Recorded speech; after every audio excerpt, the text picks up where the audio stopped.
whatever it is, God always seemed to make a way for us to do what we needed to do, and even giving me extra work in the nick of time to help pay bills that came up over almost 40 years of marriage. And so God always took care of us.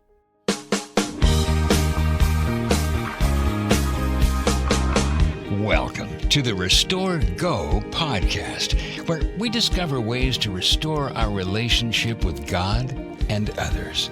Now, here are your co-hosts, Biblical Therapist Pete Thompson and Biblical Coach Lynne Thompson.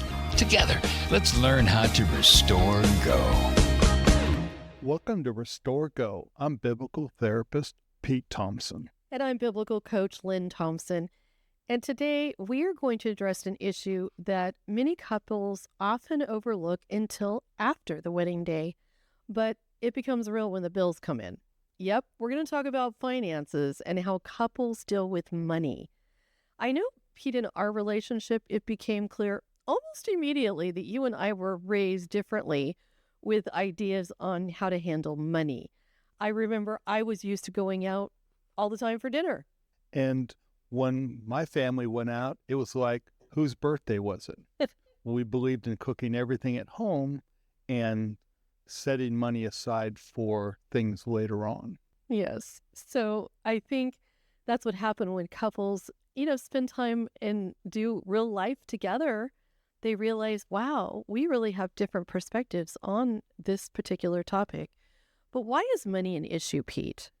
Well, it's both individuals in the couple have different priorities. They see money as acting on their priorities. And when you have different priorities, there's a lot of conflict that can develop that God wants to help us work through so that we're becoming one. Well, yeah. And I know that, some families kind of live in the immediate gratification mode, right? Where it's like, I want it, I buy it, that's the way it is. Whereas, some families are raised more with delayed gratification, savings, investing, all of that. Because they've learned in their life, in their family's life, that there's a blessing in holding off some of the immediate purchases, because then that gives them more flexibility to do things as a family financially that they wouldn't have if they spent so often. Well, again, that deals with priorities, and, what my spouse thinks is a priority might not be what I think is a priority. What I think is a necessity is considered a luxury by the other person. So the definitions get kind of blurred, right? Yeah, each person has their sacred cows, and sometimes those sacred cows need to be sacrificed for the benefit of the couple. Yeah. So some couples have decided, I think it's really sad, to do this his or her bank accounts, right? But you don't think that's a good idea either. Why not? Well, that's the two not becoming one. We have to have everything together, and we work on the limited income we have and figuring out how we're going to do this as a couple. How are we going to do this as a family when we have kids? And so we really need to start by putting our money together. Yeah. Do you think it could create a wedge between the two of them if they do have separate bank accounts? Yeah, because one's going to say, well, I earn this much, and so why am I putting this much into the family budget? You earn that much, and you're not putting that much in. And so there's lots of conflict. And so people need to put their whole paycheck in, and then we pray about priorities, and we do certain things to become one, and we talk about things and adjust it so that we make a decision together.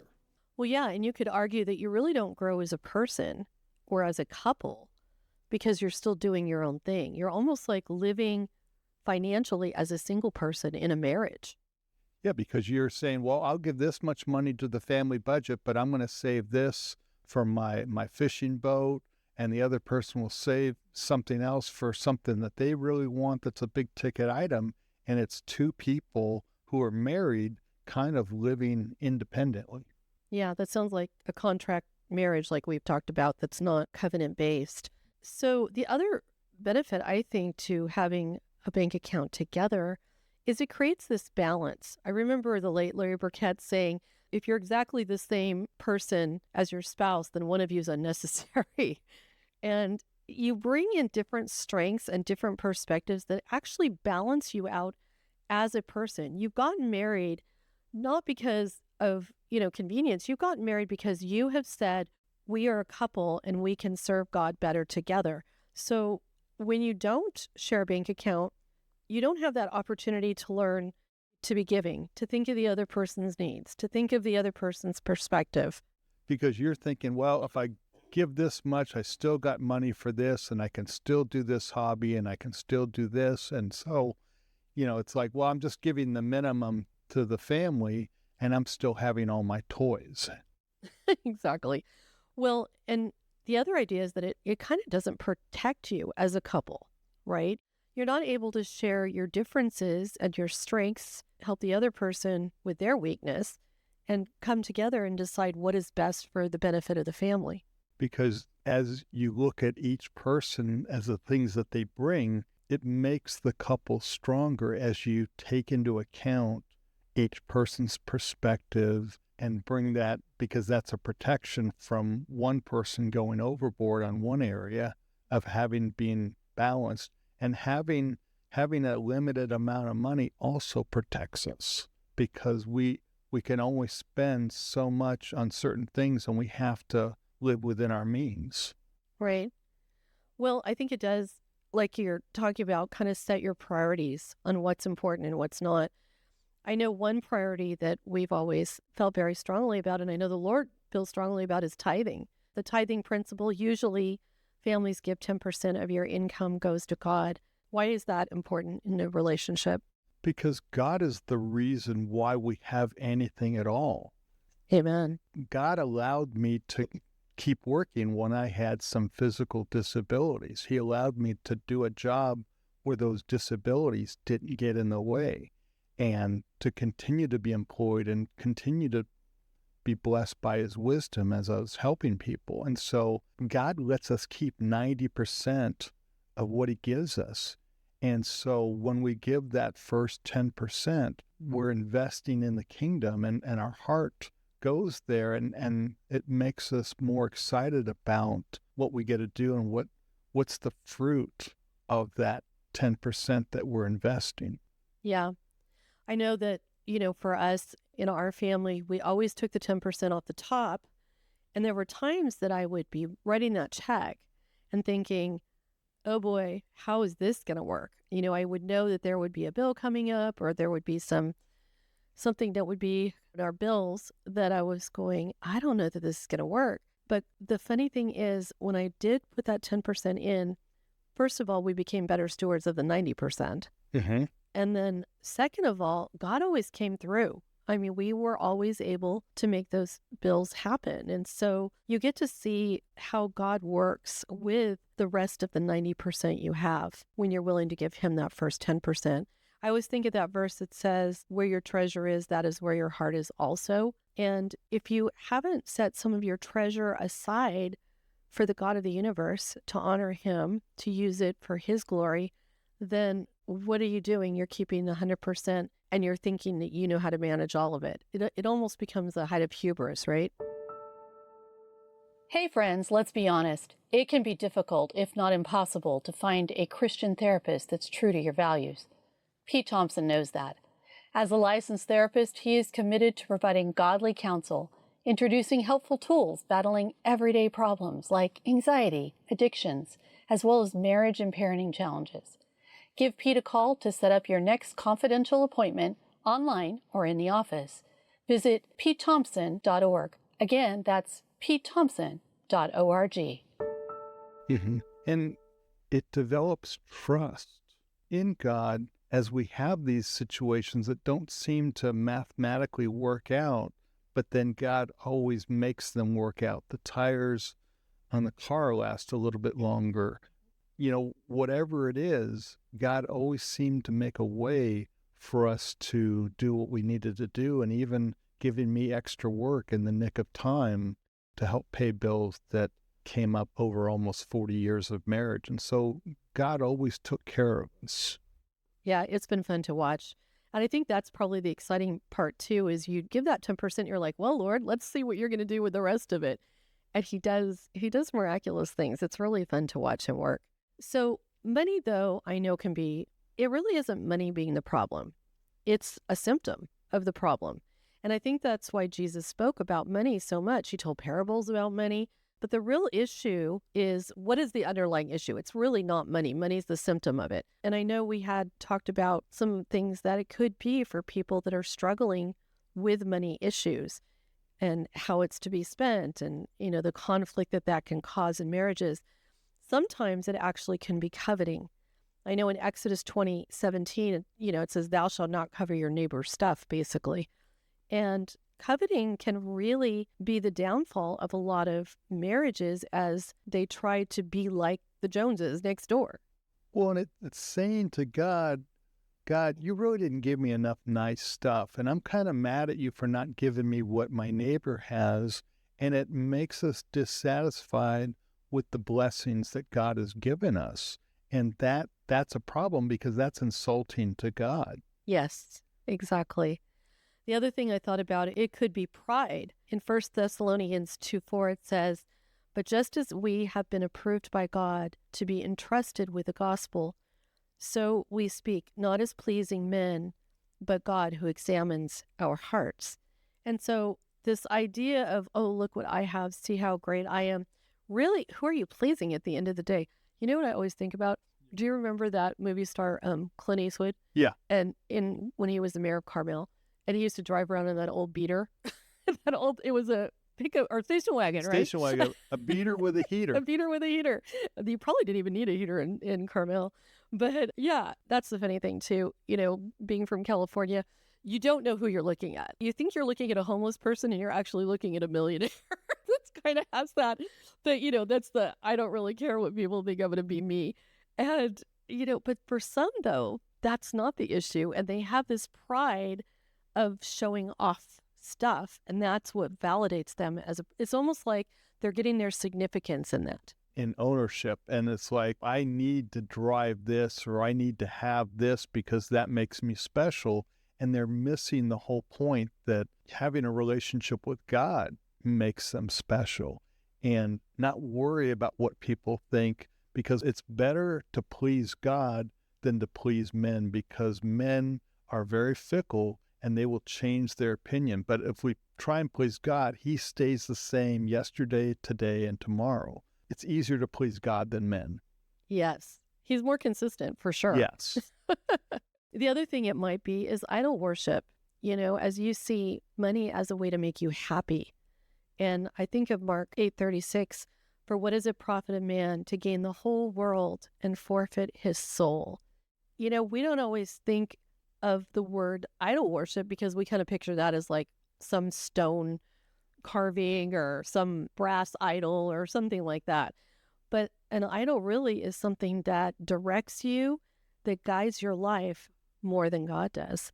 Or it just gets in the way, because the enemy doesn't care what we're into as long as we're not into God. So there's a whole variety of things that we could be into that take the place and supersede God, not even realizing it. So good. And the last one I was thinking of, it could just be foolishness. I know that is a harsh word, but Proverbs talks about it over and over. In Proverbs 21:5, it says, good planning and hard work lead to prosperity, but hasty shortcuts lead to poverty. I guess we're not going to get a lottery ticket out of that one. The other one, Proverbs 13:11, wealth gained hastily will dwindle, but whoever gathers little by little will increase it. And it's the fortitude of staying focused on the goal, right? Well, yeah, and the goal isn't to gather wealth. The goal is to glorify God and have a relationship with him. Money is just used to take care of the needs we have here.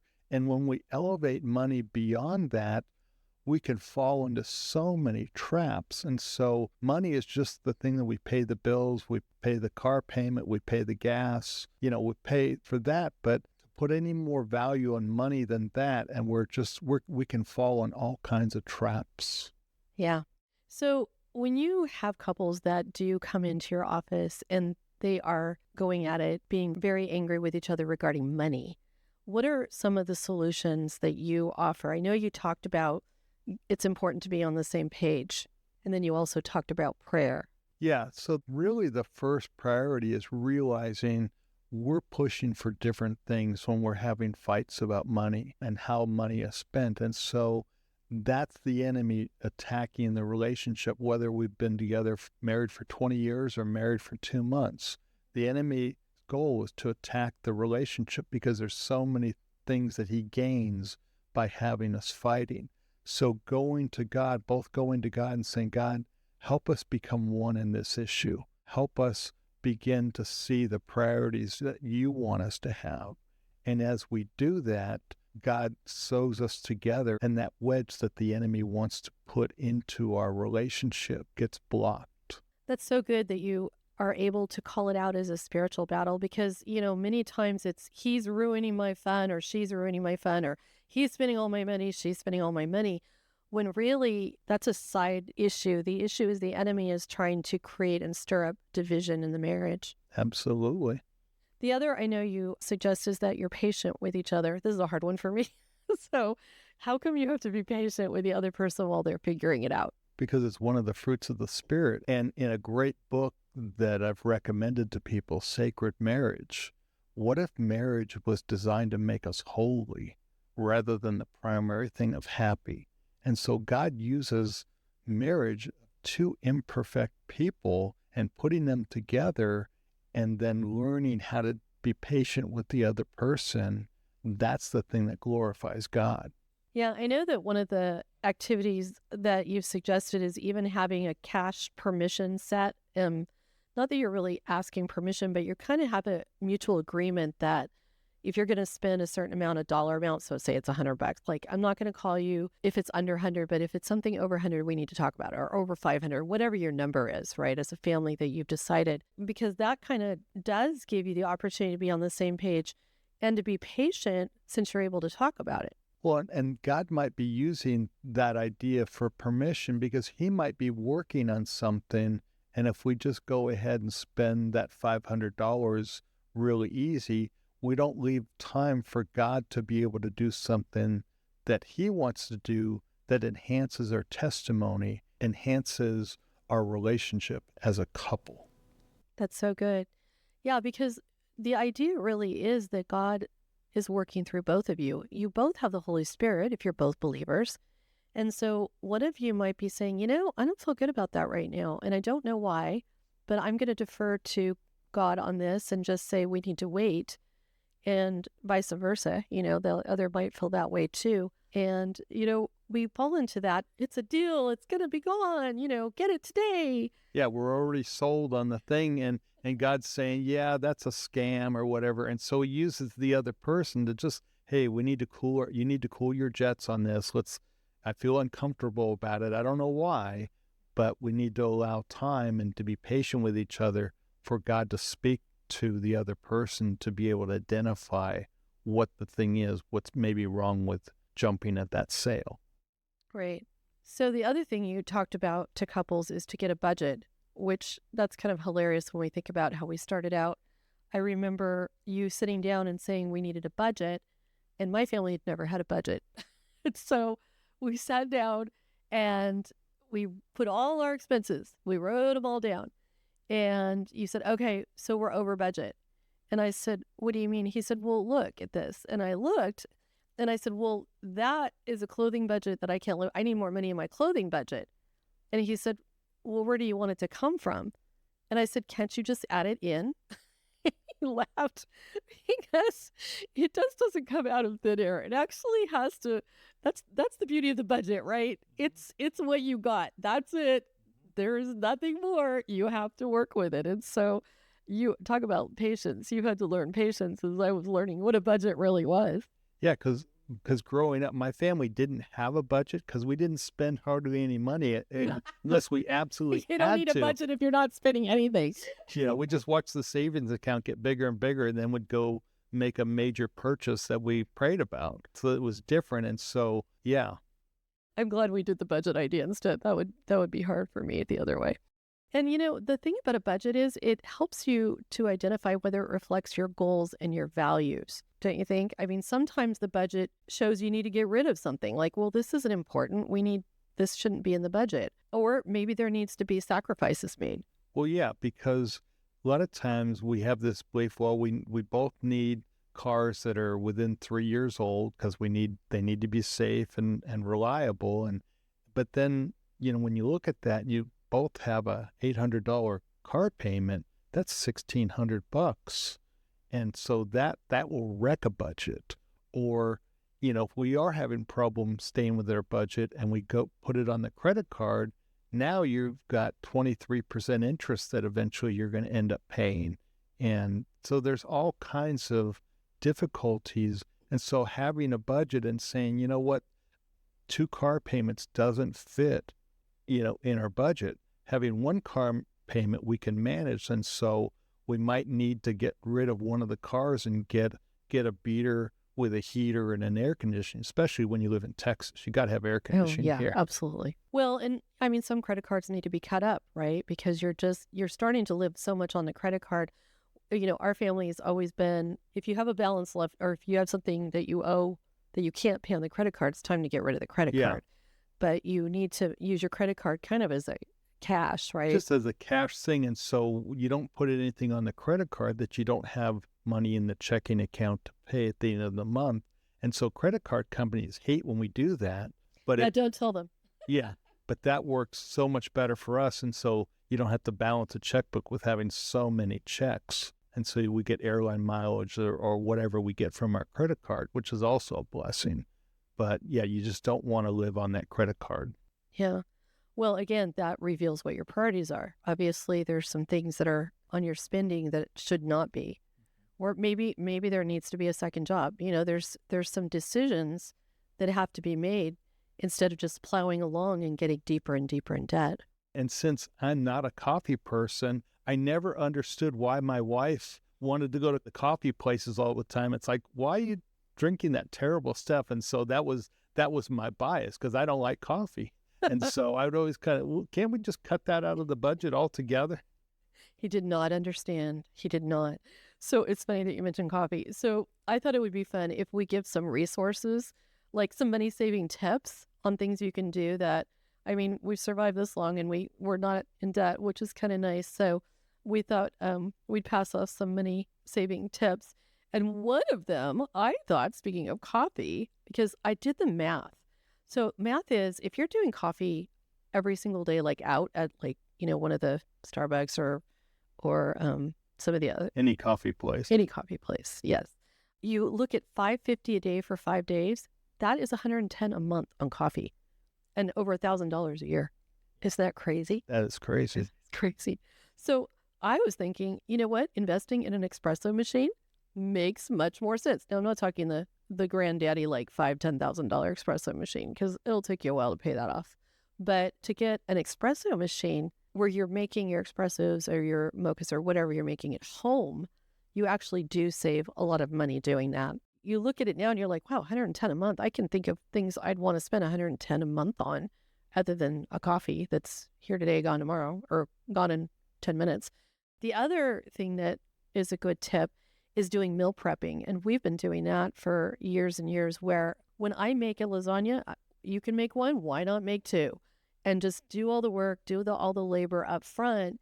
And then we just seal it up and freeze it in compartment in those containers. Yeah, it's already cooked, and we just put it in a little tiny Tupperware thing, and it's a lunch or it's a dinner. It's a meal that we don't have to cook. We just kind of warm it up and eat it. And I love that, because there's days I'm like, oh, I don't want to cook. And I'm like, oh, we don't have to cook. We actually have food in the freezer that's yummy. So it's really nice that way. So then I wanted to also give a suggestion that you can have creative ways to have less expensive fun, right? Because sometimes, I mean, there's a lot of things like concerts and different activities that can add up to expensive fun real quickly.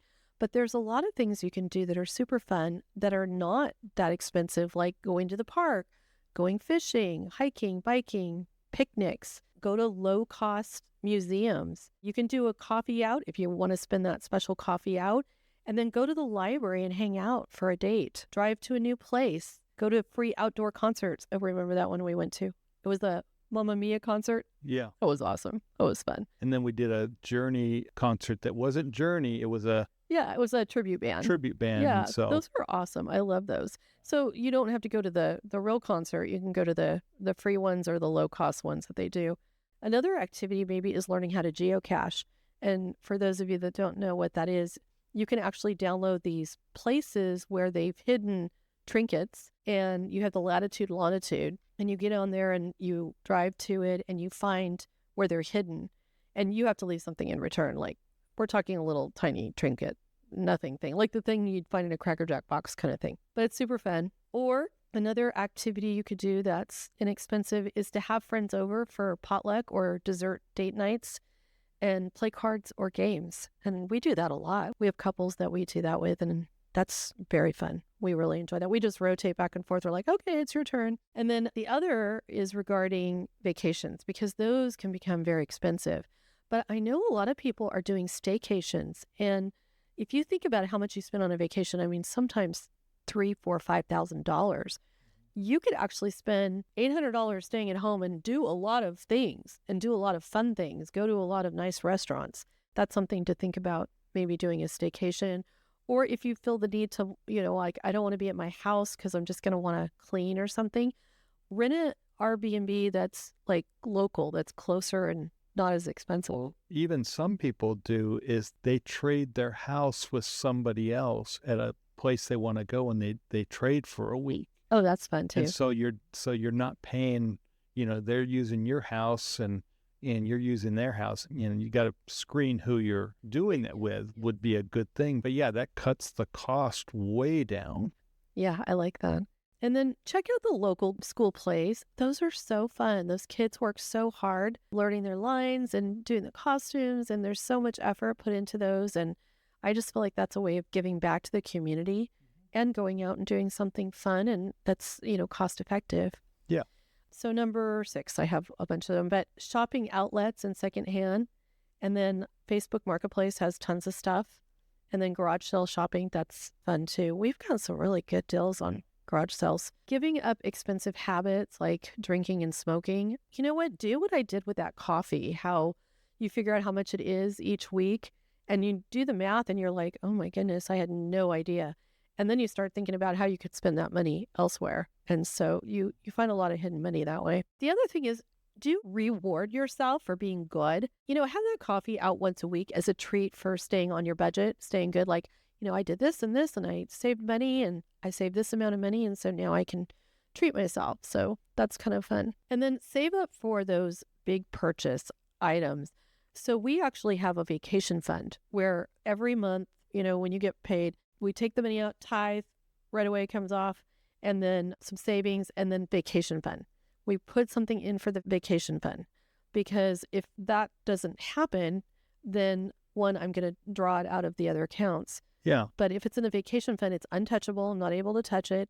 And when the vacation time comes, I'm like, hey, it's there. We can actually have fun. Well, yeah, and you're not paying for that vacation that you went someplace all the rest of the year. It's already been paid for, so you can fully enjoy it and then plan where you want to save up for your next vacation. Yes, I love that. That's so good.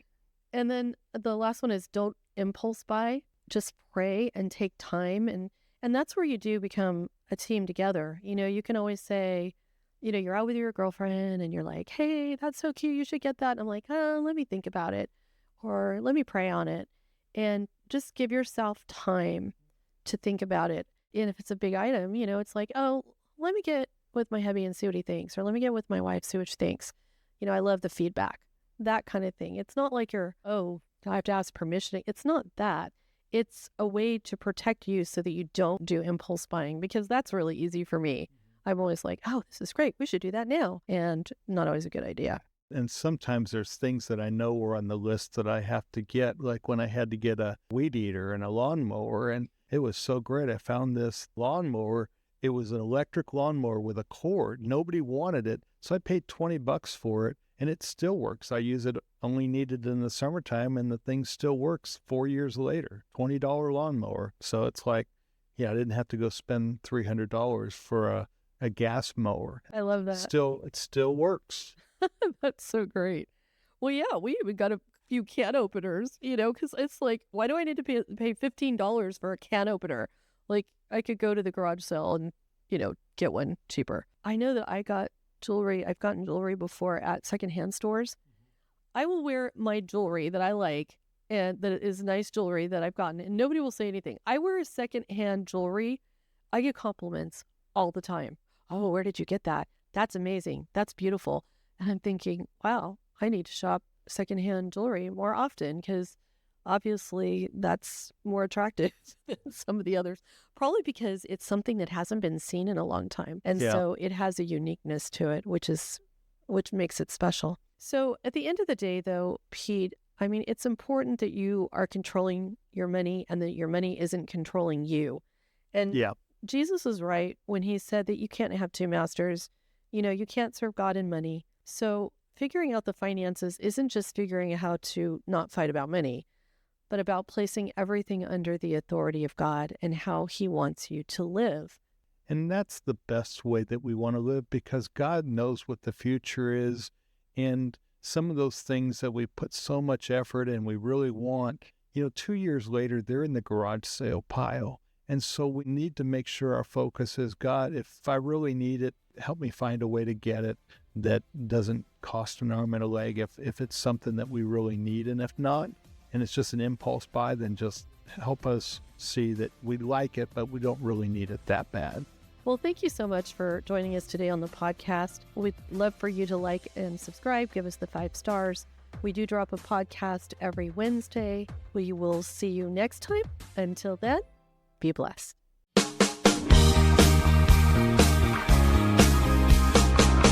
Thank you for listening to the Restore Go podcast. Now, Restore Go is produced by Pete Thompson Christian Counseling.